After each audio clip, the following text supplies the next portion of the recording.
Welcome to today's ERA e-seminar from the Immunonephrology Working Group. My name is Kate Stevens. I'm a nephrologist from the United Kingdom and I'll be moderating the session today. So we have an exciting session for you entitled The Management of Membranous Nephropathy, an Update, and our speaker is Gema Fernandez Juarez, who is from Madrid in Spain. And we have two panellists joining us, Andreas Kronbichler, who's originally from Austria but is currently in Cambridge in the UK, and Dimitrios Goumenos, who is from Athens in Greece. So just before we get started, I have a couple of housekeeping rules for you. If you have a question, then please post it in the Q&A and I'll do my best to put it to the speaker and the panellists when possible. At the end, there'll be a survey that comes up, so please fill that in. If you fill it in, then you're entitled to 1 European credit. So if you've participated live and you fill in the survey, you'll get your European credit. So it's worth doing it, and it also allows us to improve these sessions going forward.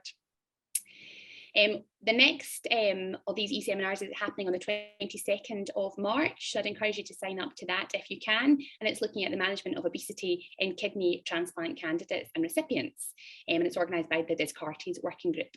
And then finally, we've got an exciting new feature. So we've got polls in our talk today.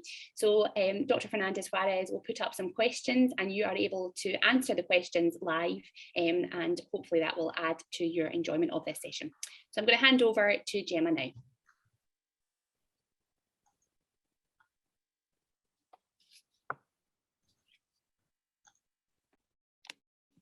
So thank you so much. Good afternoon for everyone. It's my pleasure to stay today here with you. Thank you to the panelists and moderator and IRA for inviting me. In this slide, I show my disclosure. The discovery of PLA2R just 10 years ago has expanded our knowledge about membranous nephropathy.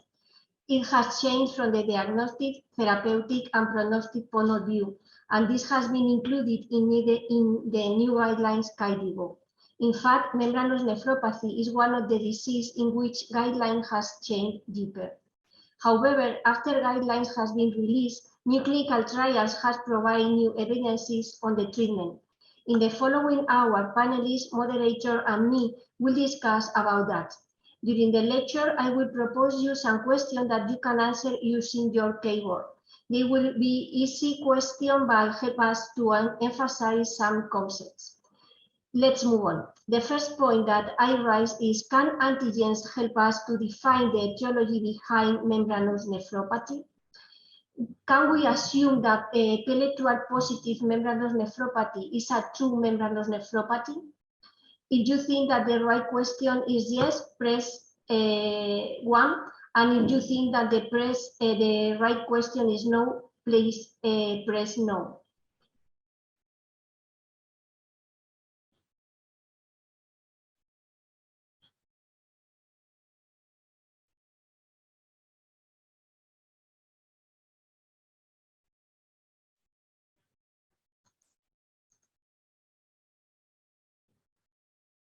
So, very interesting. Maybe you can change your answer later. Okay. A decade ago, PLA2R was uncovered as the responsible of 70% of membranous nephropathy. After that, Sanjay Sethi, using mass spectrometry, has uncovered new antigens responsible of the same histological patterns of membranous nephropathy, but in a smaller number of cases. So antigens such as thrombospondin 7A, esotoxin 1 and 2, NEL1, semaphorin 3B, protocalcerin 7, or neural cell adhesion molecule 1 has been sequentially described and has raised the possibility of reclassifying the disease towards an antigen-based classification system. When the clinical characteristics of patients with membranous nephropathy and PLA2R was analyzed, this patient matched quite well with the old called primary membranous nephropathy.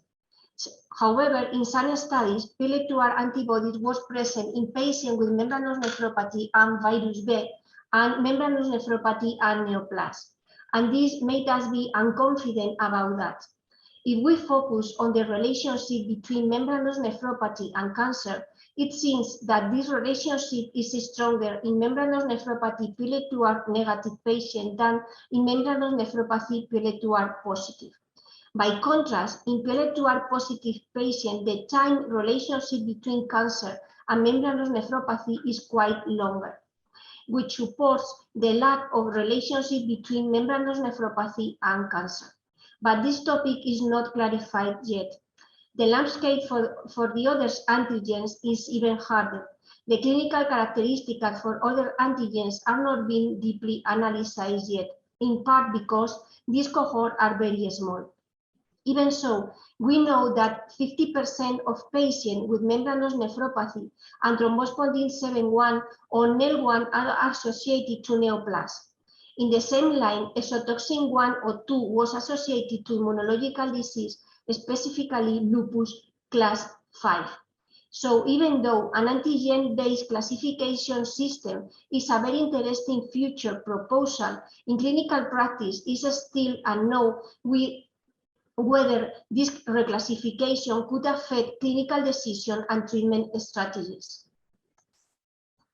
Until this point was not fully clarified, screening for alternative causes of membranous nephropathy is still recommended by KDIGO guidelines in patients regardless if membranous nephropathy is testing positive for PL2R or not. The evaluation should consist of most age-appropriate screening tests.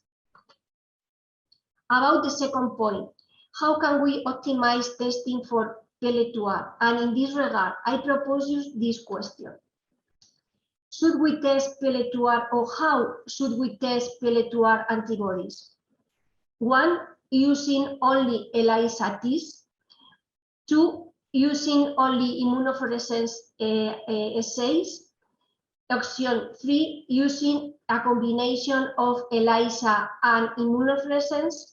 Option 4, staying for PL2R in renal tissue. Or option 5, a combination of ELISA, immunofluorescence, plus staying in renal tissue.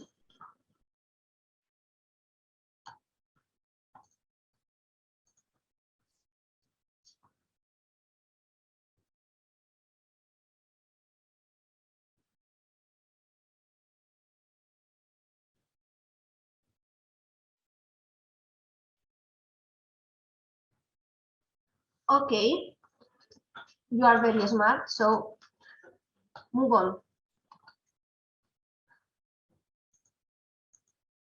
We know that antibodies against PL2R can be measured by ELISA. In this study, likewise, other studies, PL2R antibodies tested by ELISA was present in 70% of the membranous nephropathy patients. In all positive patients, PL2R was also tested positive in renal tissue. On the other hand, in 30% of patients with membranous nephropathy without circulating PL2R antibodies, the antibodies could be uncovered in renal tissue. So the main conclusion of this study was that only 10% of the membranous nephropathy patient was really PL2R negative, and that all renal biopsy in which membranous nephropathy was suspected should be tested for PL2R in tissue too, especially when serum test has been negative. And how PL2R can be tested positive in renal tissue and negative in serum? We can identify at least 2 reasons for this finding. The first one, when the disease has a low level of activity, the amount of PL2R antibodies in renal tissue is low. They produce podocyte injury, but they don't reach circulation. So we can find proteinuria due to podocyte injury even though PL2R circulating are absent. When the amount of antibody increases, these antibodies can be detected in tissue and in serum as well. Eventually, when the patient achieves immunological response and the PL2R in serum can be tested negative, even when the PL2R can be still present in podocyte. So in this situation, again, the serum PL2R can be tested negative and tissue PL2R can be positive. The second reason is that the method used to measure is not accurate enough. Euroimmun test is the most used ELISA test, but its cutoff is not accurately defined. We know that a cutoff value above 14 is positive, but values between 2 and 14 are equivocal. Immunofluorescence is more sensitive than ELISA, but their results are poor. Some results of the immunofluorescence are reported only as negative or positive, whereas some centers provide semi-quantitative score based on dilution. A good approach could be a combination of immunofluorescence and ELISA, especially when the ELISA test is between 2 and 14. As you can see in this table and highlighted in red, when ELISA test was between 2 and 14, the immunofluorescence was positive. The 100% of the patients had a membranous nephropathy. When ELISA test was between 2 and 14 and immunofluorescence was negative, only half of the patients had this disease. So, as we have shown, PLA2R sensitive can be still improved. However, its specificity is really good, over 99%. And this data pass up to the next question. According to this data, PLA2R antibodies could avoid renal biopsy. In a patient with nephrotic syndrome and PLA2R test positive, could we avoid renal biopsy? The first option, only in young population. The second choice, only in patients with absolute contraindication for renal biopsy. Third option, in all patients. And fourth option, when GFR is higher than 16 milliliters per minute.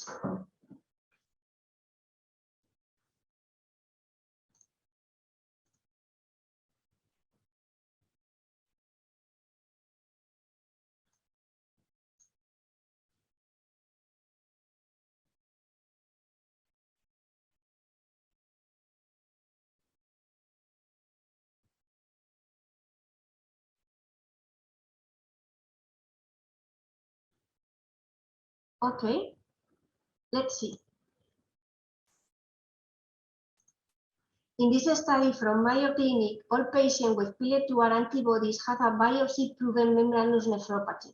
So they remind us the excellent specificity of these antibodies.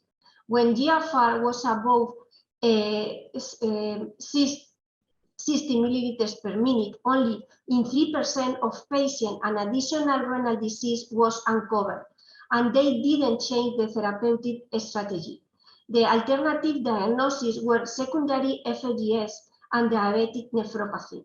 When GFR was below 16 milliliters per minute, in 14% of patients an additional renal disease was present. Some of them could change our therapeutic scheme.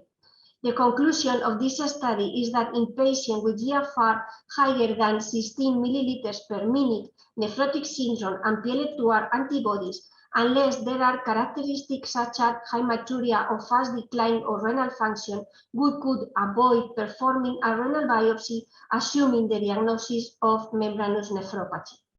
In any case, we can plan a renal biopsy in a second time if the clinical course is not expected, when the immunosuppressive treatment response is not achieved, or when the patient achieves immunological response but not clinical response after waiting several months. So PLA2R are an excellent diagnosis tool, but the levels could mean prognosis value. Higher levels can mean more aggressive disease. In which of these patients could more achieve complete remission? In patient number 1, in patient number 2, in patient number 3, or in patient number 4?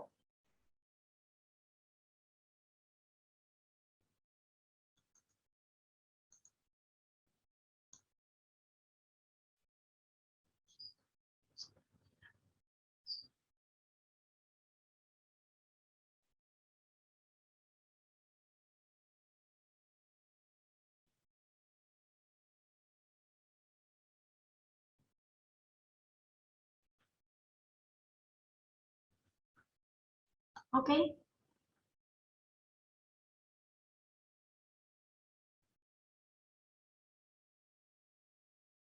Okay.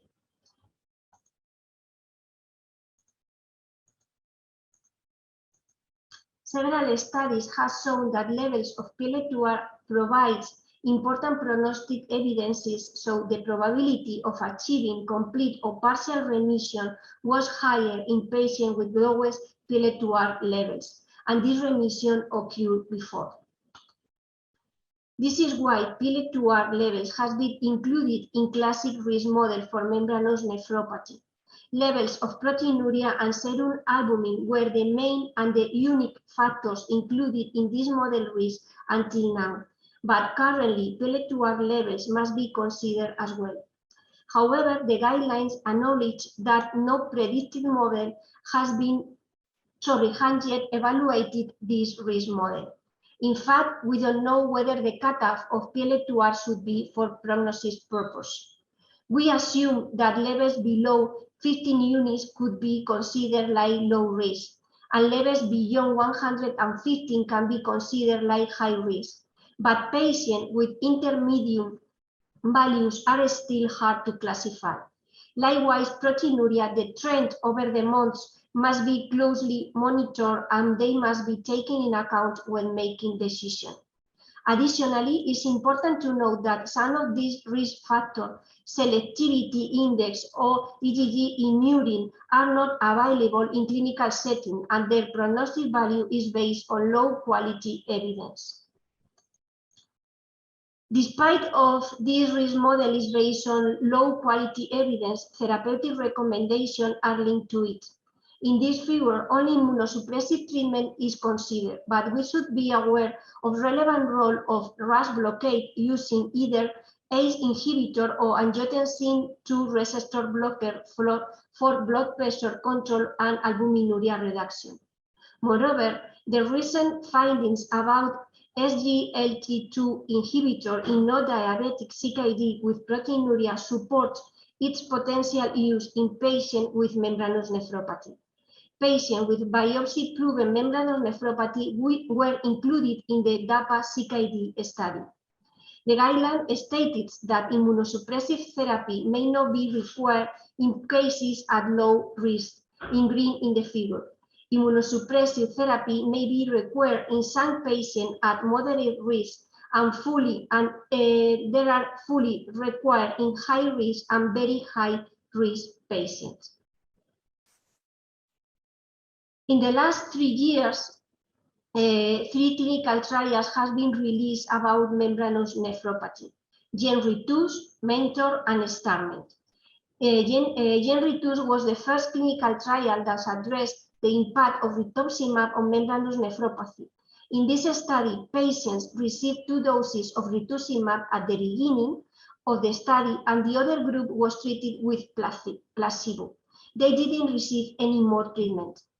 Mentor study was a step forward, and this study aimed to compare rituximab and cyclosporine.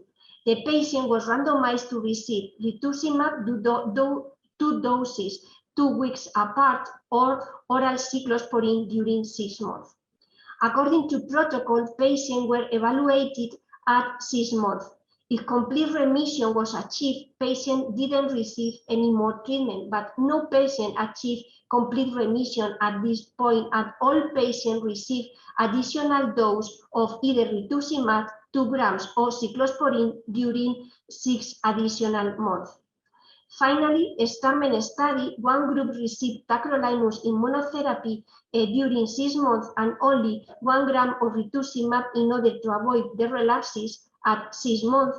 The other group received prednisone and cyclophosphamide alternatively according to Ponticelli scheme. When we compare complete and partial remission rate between the studies, we can observe that the results were quite similar for every DAX. So regarding to rituximab in blue, at 6 months, this rate was 35% both in Mentor and in GenRetus study. At 24 months, the rate was quite similar to around 60–65%. But in GenRetus study, the dose of rituximab were only 2 doses at the beginning, and in Mentor study, rituximab was dispensed at baseline 2 doses and at 6 months 2 additional doses, that is to say 4 grams.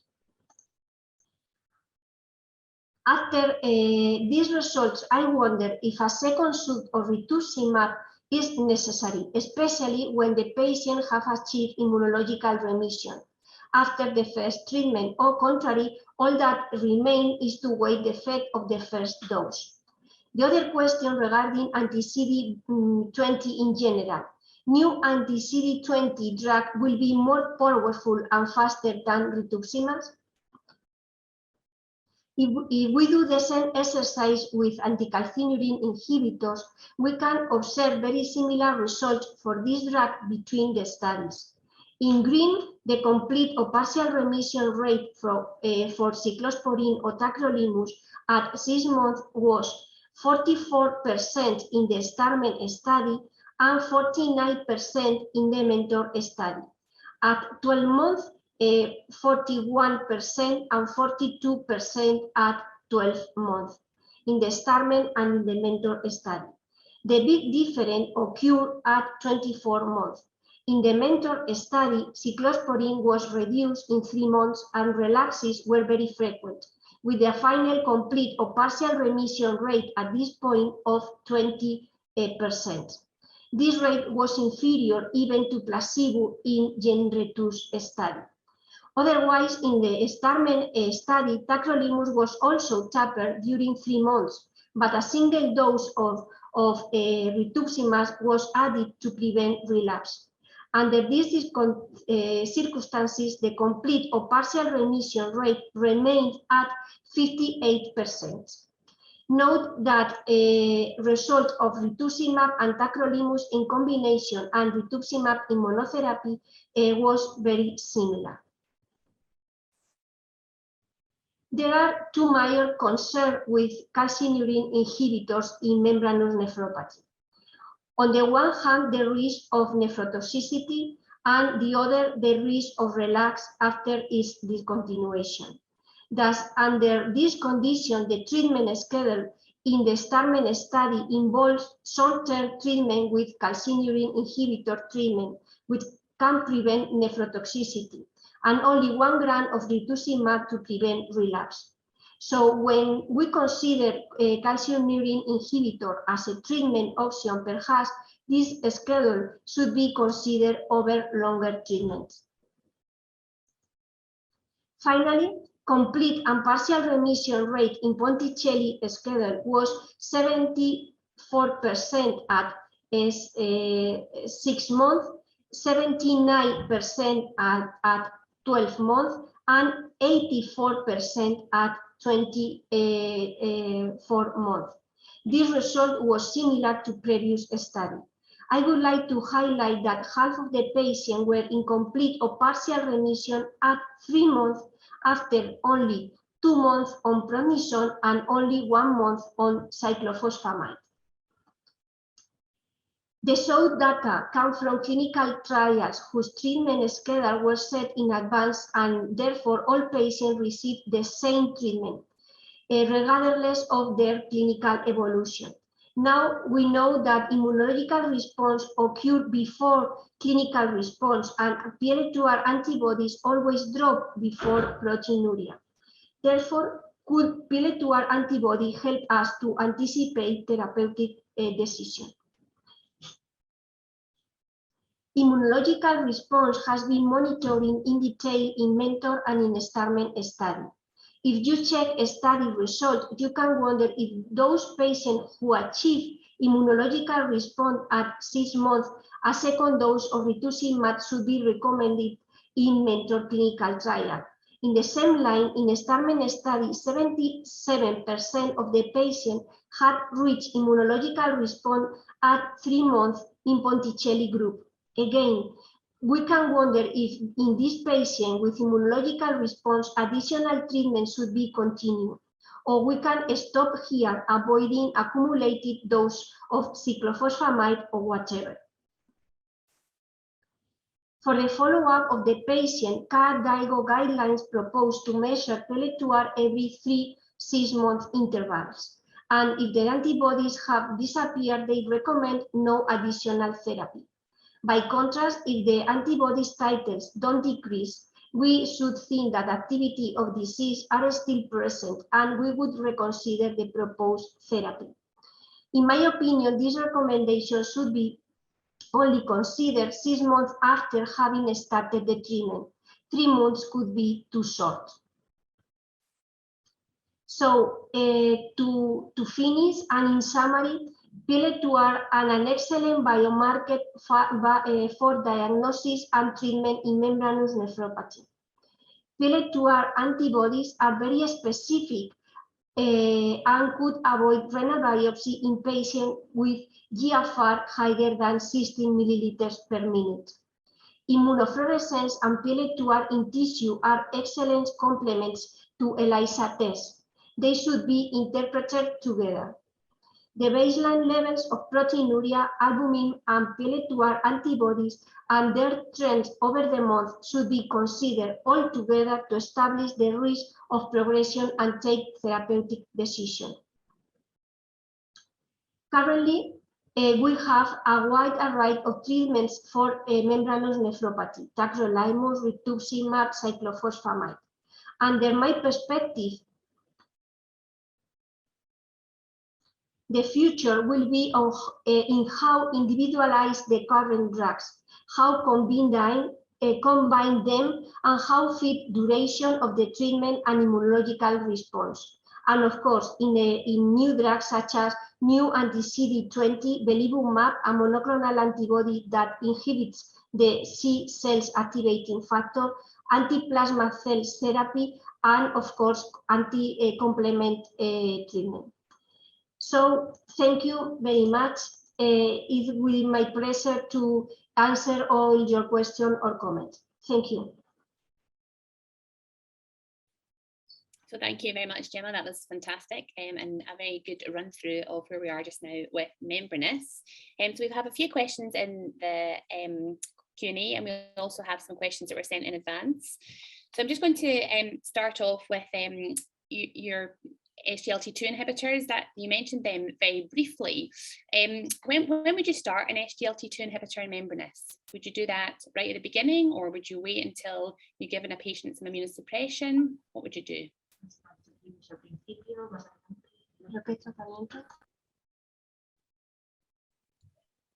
Do you want us to answer this? Yeah, on you go, Andreas. You what you would do with an SGLT2 inhibitor, that'd be great. Well, I think, once the patient is hitting a GFR below 60, and we would expect that some damage is ongoing in the kidneys, I think SGLT2 inhibitor makes perfect sense, especially if the patient has a proteinuria response to immunosuppressive therapy. We will learn in the next couple of years how safe SGLT2 inhibitors are while immunosuppression is ongoing. But for the time being, if you have a patient in front of you with a GFR decline, I think there is no other solution which is comparable to the SGLT2 inhibitor. So I would be quite happy to prescribe it. And I think the NICE is also not excluding patients on immunosuppression. So at least in the UK, it will be at some point of standard of care, I think, for all patients. Absolutely. Dimitrios, is the same for you? Sorry? No, on you go, Dimitrios. I was just coming to you. Yeah, I just wanted to add something on what Andreas said. I think we need some more experience with SGLT2 inhibitors in order to see if they work in heavy proteinuria. And of course, possibly the combination of ARBs with SGLT2 inhibitors might be the treatment of choice for patients with impaired renal function or patients who can't receive immunosuppression, or in addition to them. But I think we need more experience, more trials on that. Okay, and that sort of ties in a little bit with a couple of the questions that we have in the Q&A, asking what we do if all 3 lines of therapy fail and the patient has massive proteinuria. So I think we would all be prepared to try an SGLT2 inhibitor in that scenario. Is there anything else you would try? So if Ponticelli's failed, cyclosporin, a CNI has failed, and rituximab has failed, and a patient has ongoing proteinuria and membranous nephropathy, Well, this depends. This depends if the patient has still antibodies, as Gema has already alluded to. If the patient hasn't achieved immunologic remission, you should go for further treatment. And I think, you know, one of the most overseen treatment here would be plasma exchange or immunoadsorption, quite effective to remove the antibody, and you can basically plan the sessions according to your titers. So if the patient has no antibody, you need to reconsider biopsy, of course, I would say, or screen for malignancy more intensively. The last month, a new article has been published. It's an article, is not a clinical trial, but I think a very interesting cohort, because they say that all patients achieve a partial remission. I know that partial remission is not a complete remission, but with the schedule that they use, all the patients achieve at least partial remission. The problem is that the treatment that they use, it's a very, very intensive immunosuppressive treatment. They use prednisone and cyclophosphamide the 2 first months, and then they use 8 grams of rituximab. So a very, very intensive immunosuppressive treatment. But the good news is that all patients respond. So I think this article, in my opinion, is important because open the window to it's very difficult that a membranous nephropathy was resistant to the immunological treatment. So maybe you have to insist with the rituximab, or maybe you can combine rituximab with cyclophosphamide, but all the patients achieve at least partial remission. And the percentage of the rate of a complete remission was over 90%. Complete remission, 90%. Is that the NOSI paper in the AJKD, the case series? This article was published in American Journal of Kidney Disease. Yeah. So it's the case series. So maybe see if we can post the link for you in the chat. So we'll come back to that in a second. I don't know if Dimitrios or Andreas, we can move on, or if you want to add anything to that. You don't have to if you don't want to. I think we need to wait for the trials with the new monoclonal antibodies to see if they work. I don't know if anybody else has some experience with them in some case series, but to be honest, I have no experience. And usually the patients with massive proteinuria who doesn't respond to any kind of treatment don't do very well, and they usually, as you know, go for dialysis.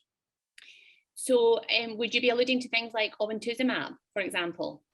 Yeah, that's, I think, what Dimitrios wanted to allude to. So there is another initiative from Paris ongoing, and a small case series of anti-CD38 blockade with daratumumab. And in the case there is availability in your country, this is certainly something you can try. But you know, in many countries we are restricted to prescribe such drugs because they're very expensive. But that makes sense as well, honestly. Okay, and we also have a couple of people mentioning ACTH. So does anybody have any experience or thoughts on the use of ACTH in treatment-resistant membranous? I have no experience with ACTH, but I know Ponticelli's trial who shows that it is at least the same effective as the classical Ponticelli regimen, an old previous study showing benefit with ACTH. But to be honest, I don't see so many people using ACTH for treatment. Maybe might be an alternative if nothing else can be done. I don't see the sense to try it, honestly. It's super expensive, although it's a very old drug, but it was a repurposed drug, I think, and the company has just upped the price 1,000-fold. Just want to bring it onto the market for nephrotic syndrome, and it does not really perform good trials, so we don't have any data. And I think, you know, if you report 7 patients in a clinical trial, this is not the way to go in nephrology anymore. We have moved onwards to applications or trials with 80 100, 200 patients, and that's the way to go, and not 10 patients and saying, well, there is some efficacy. But I don't rely on that data, honestly, and I don't see why ACTH should be any better than what we have actually. Yeah, okay. Okay, so let's talk a little bit about antibodies other than anti-PLA2, so things like anti-thrombospondin antibodies. I guess we're aware that there are lots of other potential antibodies around, but it's pretty difficult to measure them. So in the UK, we have a few places where you can ask for different antibodies if you've got a negative membranous. What about in your country? So what about in Spain? Do you have a panel of antigens that you can measure, or what do you do if you want to look for other things that are not phospholipase A2? Gema? Yes, and indirect immunofluorescence assays for PLA2R and for thrombospondin 7A antibodies is commercially available both in autoimmune. But tests for the rest of antibodies has not been developed yet. Antibodies specific for antigens are commercially available for renal biopsy. So you can test for all the antigens using immunohistochemical techniques in renal biopsy.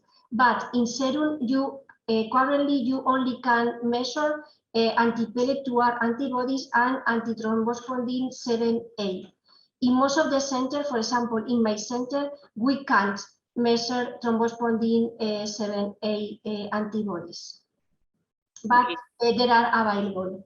Yeah, so there's not a panel. Dimitrios, is it the same in Greece? Yes, we use antibodies against phospholipase receptor, both measuring the antibodies in the serum of patients and also in the tissue by immune staining, but nothing else from antibodies. I'm not aware of any ELISA kit measuring antithrombospondin yet. We don't use it in Greece. And Andreas, in Austria? Well, in Austria, it's also not available. It's only the PLA2 receptor antibody, at least to my knowledge. Yeah. Are we aware of any prognostic significance with antithrombospondin? It might be related to malignancies. There is some evidence showing that some patients with positive thrombospondin antibody, I think it was shown by Gema, might have malignancy, and these patients with PLA2R negative antibodies and positive antithrombospondin antibodies need to be investigated for malignancy. This is what I'm aware. Okay. So it's hard to do anything these days without mentioning COVID. So let's have a couple of COVID questions. So broadly speaking, what are your thoughts on planning vaccination prior to starting treatment with, for example, rituximab? So hepatitis B, pneumococcal vaccine, and then obviously COVID vaccine. So Andreas, do you want to start off with that? Yeah, that's of course something which has been part of our clinical routine the last couple of months. I think, you know, in patients where you can wait to initiate immunosuppression and you would say, well, you have a run-in phase of 6 months, you should just guarantee that they had an update before you start immunosuppression. In those cases with severe proteinuria, let's say over 5 grams per day, I think when spontaneous remission is quite, is not really a likely scenario, I would start with treatment anyway.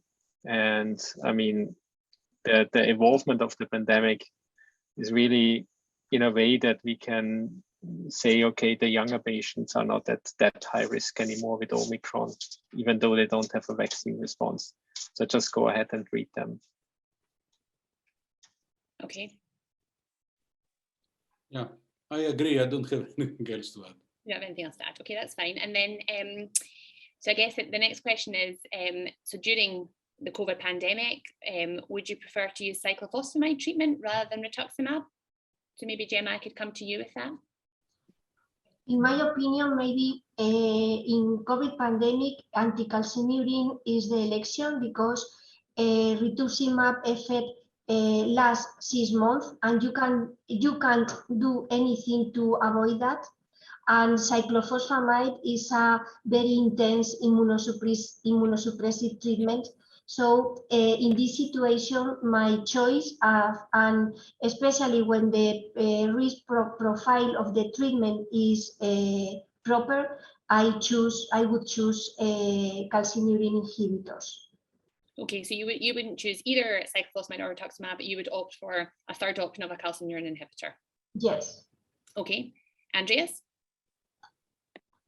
Yeah, you know, we are quite limited in the UK. Rituximab is not approved in most centers like ours, so we need to stick to either cyclophosphamide or calcineurin inhibitor as a first-line therapy.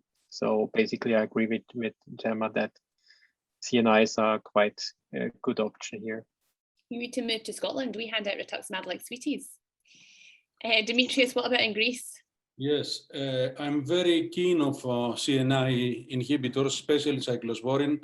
We have a lot of experience in my center with repeat biopsies in patients, so we use cyclosporin, and in particular, in this period of time, we use cyclosporin. We don't use Botticelli regimen apart in very, very severe cases with impaired renal function and heavy proteinuria. So first choice during this pandemic, and for us, in general, is CNIs and then rituximab, if there is no response to CNI, or we need to retreat the patient. So even with COVID, you would CNI and then you would go to rituximab rather than cyclophosphamide? Yes. Okay, that's helpful. Thanks for your answers. Okay, so just sticking with poor old cyclophosphamide, which is getting a bad press just now. If you were to give a patient who is at high risk membranous cyclophosphamide, how long do you wait for remission? So 3 cycles, 6 cycles? Gema, do you want to tell me what you think about that? But in the STARMAN study, 77% of the patients achieve partial or complete remission rate at 6 months. So one of the advantages of the Ponticelli schedule is that it's very fast. So immunological response is very fast and clinical response is very fast. I know the dark side of the cyclophosphamide is the toxicity, but the effect is good and fast. Okay. So I guess that, you know, Ponticelli, there's evidence that it's effective, but lots of people are cynical, as you're all alluding to, about using the Ponticelli regime. What about using intravenous cyclophosphamide? I mean, do you think there's a role for a randomized control trial looking at monthly IV cyclophosphamide low-dose steroids and comparing that with rituximab or with one of the other CD20s? Dimitrios, what do you think? Can I comment on that, Kate? Yeah, please. Right. This is something very important, the issue you raised now. I think that we haven't finished with the classification of treatment in membranous with the classical Ponticelli regimen and the results of Mentor and STARMAN trials. I think Gema knows better than everybody that STARMAN showed some results, but I think that STARMAN needs to be updated. I think that tacrolimus should be given for more than a year. I mean, not 6 months, 1 year, and then slow tapering for 3-4 months. And also, rituximab in 1 dose is not adequate treatment. Rituximab needs to be given, as we know, in 2 doses, at least in 2 doses. So, in my opinion, STARMAN should be modified in a combination of tacrolimus for 1 year and then slow tapering for 3 months, and rituximab 2 doses, 1 in the beginning of tacrolimus and the second 6 months later. Concerning the Ponticelli regimen, I said that I'm not very much in favor because of these side effects. I think we need to consider there is some experience. We have some, but I have seen some reports using cyclophosphamide in IV pulse treatment for 3 months, maybe. So the combination of further modified Ponticelli with IV cyclophosphamide in combination with corticosteroids may make some more people familiar to Ponticelli regimen and to give this regimen in more patients. I think that these 2 trials needs to be done in order to clarify these old drugs in the treatment of membranous. That's my opinion. So the Ponticelli isn't over yet. Yes. Yeah. Okay. So just a straightforward question, Dimitrios. What dose of cyclophosphamide are you using as part of Ponticelli? We've had a question about that. Sorry, what was the question? Right, we've had a question about what dose of cyclophosphamide and what dose of steroid you use in the Ponticelli. This is a classical regimen. Steroids are given in IV for 3 days on first, third, and fifth month of treatment for 3 days, and then it is given orally by 0.5 milligrams per deciliter per kilogram of prednisolone, and cyclophosphamide is given in 1 to 1.5 milligram per kilogram per daily on second, fourth, and sixth month of treatment. Okay. But I have a question. Ponticelli regimen is more than 15 years old, and maybe this schedule should be a modern feel younger, because I don't know any disease that cyclophosphamide was using oral. Most of the disease has evolved and use cyclophosphamide intravenous. So why not to do younger the Ponticelli schedule and to change cyclophosphamide oral by cyclophosphamide intravenous?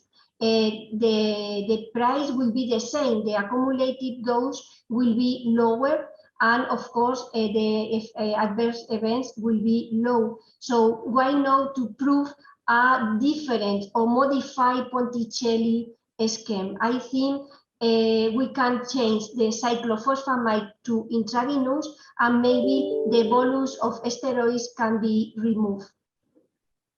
Okay.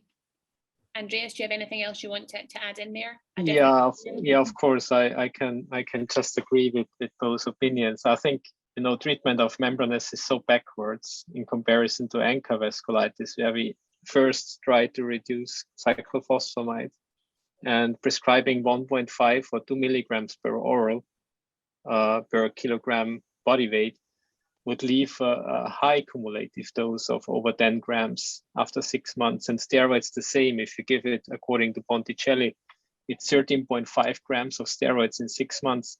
And that's unacceptable, honestly, in the year 2022 in the management of any kidney disease, where we talk about reducing steroids in ANCA vasculitis to 1 gram with a Vacoban, and also in the control groups 4 gram only.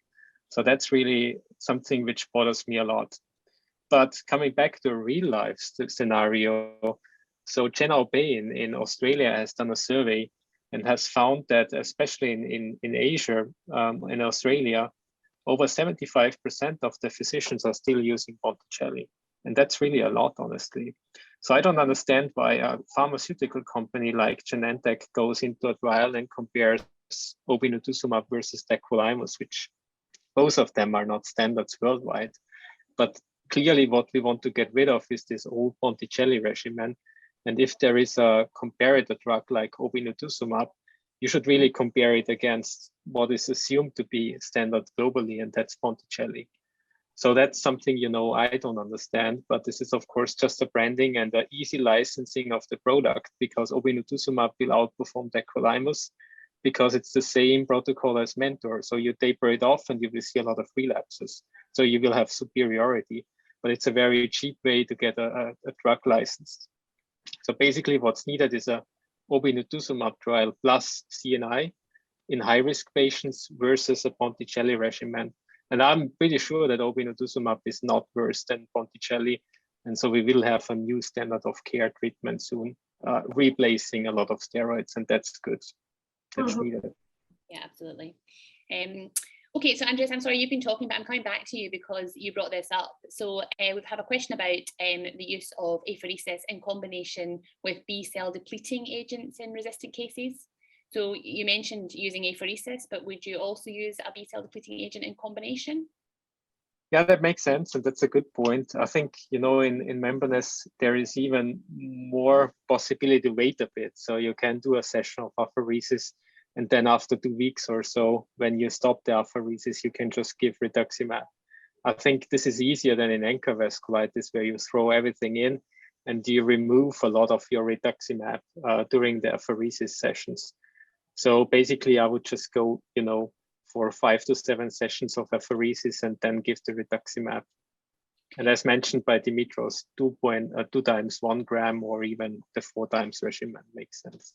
Yeah, so you wouldn't, none of you would be a fan of just using rituximab once. You think that it's better to give a gram twice rather than just a gram once. Is that fair comment? No, I think the main argument here is also coming from the Mayo Clinic, where they compared membranous patients to rheumatoid arthritis patients and found that the urinary loss of rituximab is a bit higher in nephrosis, which makes sense. And I think so that the principle here is not to underdose, as also already mentioned by Gema as well. Yeah. Okay, so then let's just come to a practical question. So Moderator Fernandez says, thank you for your talk. And recently had a patient with PLA2 levels of 1200 international units per mil, but only 6 grams per day of proteinuria. So is asking, do the PLA2 receptor antibody levels always correlate with disease severity? Gema, can I come to you with that, please? Yes. I insist that we should an holistic view of the patient, and we shouldn't see only the PLA2R levels. Proteinuria, albumin, and PLA2R levels together give us a complete vision of the patient. So sometimes, often you find high proteinuria, high PLA2R level, and very low albumin, but not always all the findings go in the same direction. So sometimes you can find proteinuria not very high with very, very high antibodies level. So sometimes you can see situation like that, but is not the habitual, the common situation. In any case, you have to see all the patient and proteinuria, albumin, and PLA2R levels together, and especially the trend over the month of these parameters. If the proteinuria is decreasing, albumin is increasing, and PLA2R is decreasing, the remission, the immunological remission is close, and clinical response is close. So maybe you don't put your eye only in one parameter. You have to see all the parameters. Okay. So again, a clinical question. If you have a patient who's got PLA2 receptor antibodies and has immunological remission, but you're seeing a persistently high level of proteinuria, how long would you wait and see for? How long would you wait to see that the proteinuria level started to fall, and when would you perform a second biopsy? So Andreas, maybe you could answer that first. In fact, not Andreas, because I've asked you lots. Dimitrios, I'm sorry, it's because you're not on top of my screen. On you go, Dimitrios. Okay. I think that the period between reduction of anti-PLA2 antibodies, the immunological remission, and the remission of proteinuria is between 3 and 6 months usually. I don't see the point of a second biopsy. If there is a biopsy in the beginning, if there is no biopsy in the beginning and the treatment was given according to the PLA2 antibodies, I don't see any point of second biopsy. If there was no biopsy, maybe if after 6 months of no remission of proteinuria with immunological remission, I might consider a biopsy, but not a second biopsy in this case. Okay, so if somebody has had a biopsy that clearly shows membranous, they've got PLA2 receptor antibodies, and they have ongoing proteinuria, but an immunological response, you wouldn't tend to biopsy unless something unusual happened. I think that's probably the same for us here. Andreas, is that the same for you? Yeah. Yes. And Gema? I'm not completely sure, because when you have a membranous nephropathy, the podocyte injury could be very important. And maybe, for example, if you receive prednisone and you gain weight, this overweight can induce additional proteinuria. So maybe when if you have residual proteinuria after immunological response, if only proteinuria is residual 1-2 grams, maybe I will insist in ACE inhibitor or RAS blockade in general, or SGLT2 inhibitors. Maybe when the proteinuria is higher and the patient maintain nephrotic syndrome, even when they achieve immunological response, of course, in this case, I could plan a new renal biopsy. But if the proteinuria is 1-2 grams, maybe in this case, I use no immunological treatments. Okay, so we're running out of time rapidly, but I have a couple of other points I want to put to you. So the good point from Annette Brookfeld. So patients who have positive PLA2 receptor antibodies, should we have them negative before kidney transplantation? Do you have any thoughts about that? Of course, the rate of relapse after renal transplantation, if antibody PLA2R are positive, is higher than 80%. So it's a condition, a very important condition, that the patient maintain PLA2R antibodies negative at least during 3 months before renal transplant. Okay. Dimitrios, Andreas, anything to add to that? Yes. Yeah. Absolutely correct, I think. Okay, perfect. Okay, and then so I just want to turn for a second. We've talked a lot about antigens and antibodies.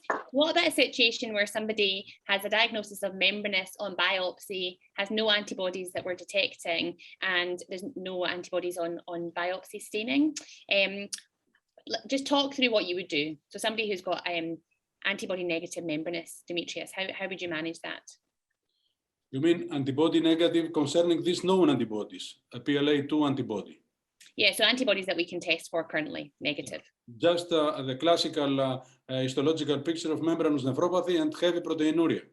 Yes. It doesn't change the treatment, in my opinion. The way we treat is the same. We did the same before the reveal of autoantibodies. I think it depends on the level of proteinuria. If the patient is with in the mild, in the low risk, we will wait with conservative treatment. If the patient is with proteinuria between 6 and 10 grams, maybe wait for 6 months to see if there is remission, and then we will give cyclosporine or rituximab or Ponticelli regimen. And if the proteinuria is more than 10 grams and the renal function starts to get impairing, in this case, maybe we will use Ponticelli regimen as a first choice. Okay, Andreas, Gema, very quickly, do you have anything that you would do differently? I suppose also maybe worth commenting, how hard would you look for a secondary cause? So I think the KDIGO guidelines have wrapped that up quite nicely, so that screening for malignancy is always a part of our routine follow-up, and also for infectious, for instance. But I agree with Dimitrios that the treatment is basically pretty much the same. The same. Okay, so we're at time, so it just remains to say thank you very much to Gema for that fantastic presentation, and to Andreas and Dimitrios, thank you for joining us with very interesting discussion about membranous. Just remind the audience to please fill in the survey so you can get your credit, and this will be available on the website for you to watch again if you want to refresh anything. Thanks for joining us.